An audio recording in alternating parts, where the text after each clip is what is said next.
취준생 브리핑 경력변화 전문가 신현정입니다. 2019년부터 대기업들을 중심으로 수시 채용으로 전환을 하겠다, 공채를 폐지하겠다, 이런 식의 여러 가지 기사들을 계속 내왔고요.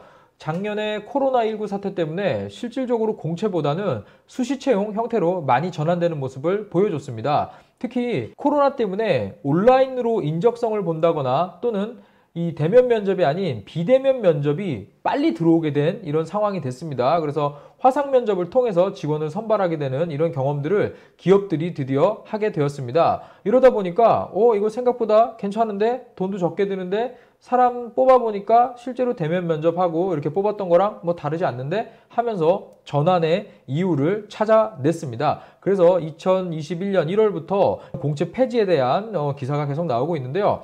특히 이 부분은요, 조직 문화가 바뀌고 기업의 문화가 바뀌는 것을 감지를 하셔야 됩니다. 그래서 가장 안 좋은 문화 중에 하나가 이 기수 문화다. 저는 이렇게 얘기를 드리는데요. 이게 이제 삭제가 진행 중이다. 이렇게 한번 정리를 드릴게요. 그래서 지난 26일 날 나온 기사 중에서도요, SK그룹에 대한 이야기가 있습니다. 2022년부터 공채 전면 폐지하겠다. 이 부분은 작년부터 얘기가 나온 건데요. SK 관련사가 10개 정도 됩니다. 10개의 관계사가 원래는 한 번에 딱 채용을 했었어요. 통합 채용 이런 식으로 진행을 했었는데 지금 6개 계열사 정도가 작년에 그래도 공채를 유지를 했습니다. 그런데 올해까지는 혼합된 방식으로 좀 진행을 하면서 2022년부터는 100% 수시로 전환하겠다 이렇게 오늘 발표를 했습니다. SK가 연간 8,500명 정도 신입사원을 선발하는 걸로 알려져 있거든요. 그러면 이 채용 시장에 미치는 영향은 상당히 크지 않을까 이렇게 봐야 되겠습니다. 그래서 LG그룹 같은 경우도 지금 한 70% 정도를 채용, 연계형 인턴에서 선발하겠다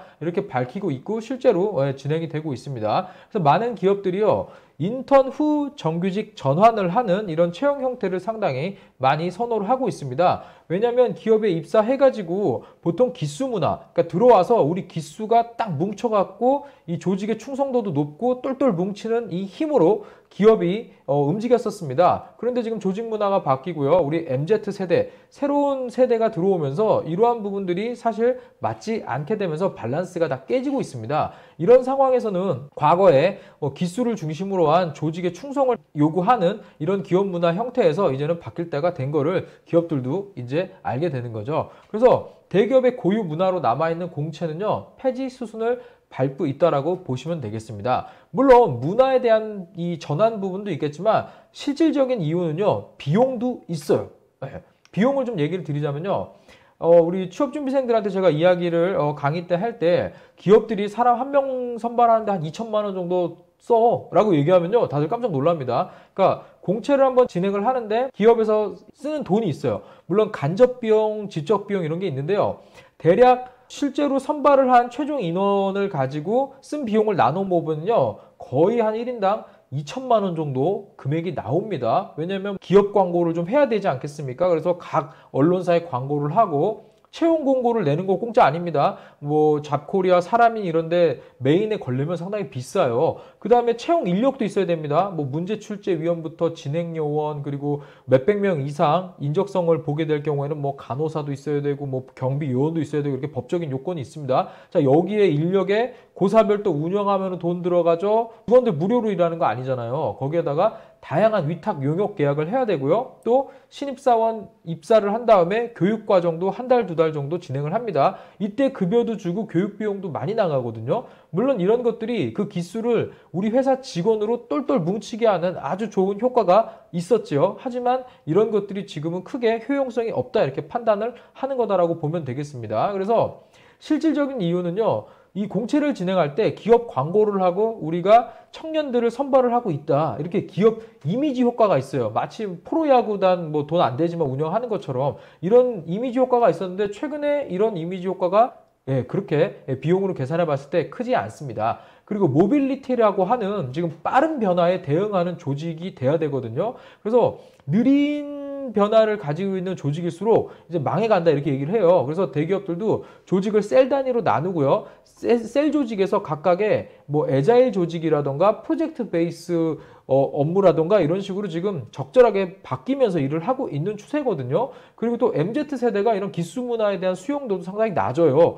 왜냐하면 세대 특성 자체가 자신이 일하고 인정받으면 되지 굳이 거기에 섞일 필요가 있느냐. 그리고 기존의 질서 물론 존중을 하는데 나는 내 스타일이 있다 이런 것들을 조금 내세우는 이런 세대이기 때문에 기존에 약간 이런 걸 뭐 꼰대 문화 이렇게 취급하는 경향도 있거든요. 그러다 보니까 기업들도 이러한 거를 강요하기보다는 이제는 변화로 들어섰다 이렇게 보시면 되겠습니다. 그래서 공채로 선발을 하면 어쨌든 뭐 동기들이 있고요. 직장 생활을 하면서 이 기수 문화의 장점을 하나 좀 설명을 드리자면요. 일단 선배들과 구분점이 생겨요. 그러니까 내가 승진을 하고 회사 내 입지를 비교하기가 상당히 좋아요. 아, 내가 지금 몇 년 차인데 누구 선배는 지금 어느 정도 있는데 동기는 지금 어떻게 했는데 나는 여기 있구나. 이렇게 비교를 하면서 자신의 회사 내의 어떤 경력, 경로를 관리하는데 딱 기준점들을 볼 수가 있거든요. 뭐 이거는 장점이라고 할 수 있겠지만 단점이 편가르기죠. 특히 최근에는 기업들이 M&A라던가 합병 이런 것들을 상당히 많이 하면서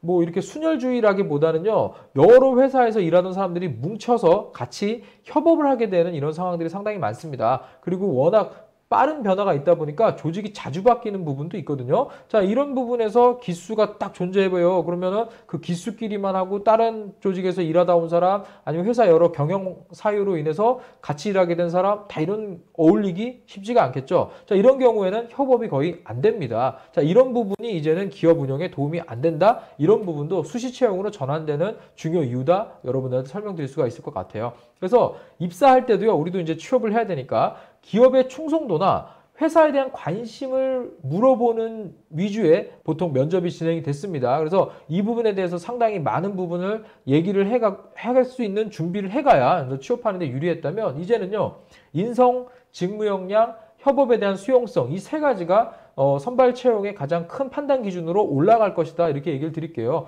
그래서 인성은 뭐 크게 제가 뭐 사람이 좋다 이런 말은 아니고요. 인성이 좋은 사람이 이 바른 판단을 하고 일을 하는 데 있어서 문제 해결 시 바른 판단으로 도망가지 않고 끝까지 일을 해서 성과를 낸다 이런 개념이거든요. 좀 생각을 해보시고요. 그 다음에 직무 역량에 대해서 대학 시절부터 꾸준하게 준비를 해왔느냐 이게 상당히 중요합니다. 왜냐하면 직무 역량에 관심이 있고 준비를 해온 사람 같은 경우는요.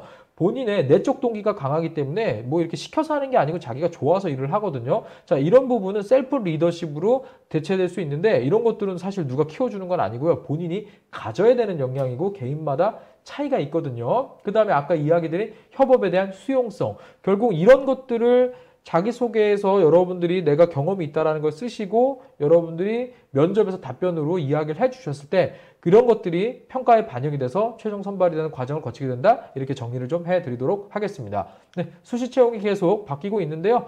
해당 부분도 제가 계속 꼼꼼히 챙겨서 여러분들 좀 내용이 정리가 되면은 다시 한번 또 제가 정리해서 올려드리도록 하겠습니다. 네, 여기서 마치도록 하겠습니다. 경력변화 전문가 신현종이었습니다.